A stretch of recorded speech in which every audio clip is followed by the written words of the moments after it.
ಉಳಿಬೇಕು ಅಂತ ಕೊನೆ ಕ್ಷಣದ ತನಕ ತುಂಬಾ ಜನ ಅಲ್ಲಿ ಹೋರಾಡಿದ್ರು. ಕೆಲವರು ಭಾಗಶಃ ಯಶಸ್ವಿ ಕೂಡ ಆದ್ರು. ಬಸ್ ದುರಂತದ ಬಗ್ಗೆ ಗಾಯಾಳು ಮೊದಲ ಮಾತು.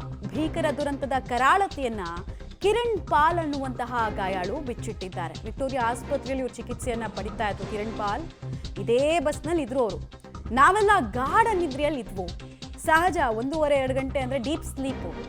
ಕಣ್ಣು ಬಿಟ್ಟು ನೋಡಿದಾಗ ಎಲ್ಲೆಡೆ ಬೆಂಕಿ ಆವರಿಸ್ಕೊಂಡಿತ್ತು. ಬಟ್ ದೇವರ ದಯೆ ಮತ್ತು ಅವರ ಸಮಯ ಪ್ರಜ್ಞೆ ನಾವು ಪಾರಾದ್ವಿ ಅಂತ ಅವರು ತಿಳಿಸಿದ್ರು. ವಿಕ್ಟಿಮ್ ಪಾಪ ಘಟನೆಗೆ ಸಂಬಂಧಪಟ್ಟಂತಹ ವಿಕ್ಟಿಮ್ ಮಾತಾಡಿದ್ದಾರೆ.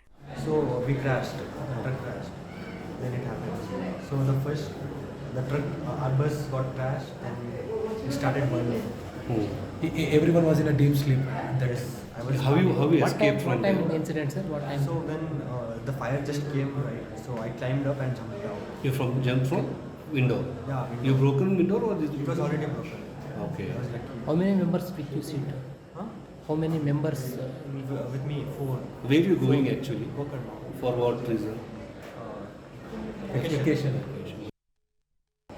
So we crashed, truck crashed. Then it happened. So ಅಪಘಾತ ಆದ ಬಳಿಕ ಬಸ್ಗೆ ಬೆಂಕಿ ಹೊತ್ಕೊಳ್ತು ಅಂತ ಅವ್ರು ವಿವರಿಸ್ತಾ ಇದ್ರು. ಇನ್ನೊಂದು ಕಡೆಗೆ ತಂದೆ ಕಣ್ಣೀರು.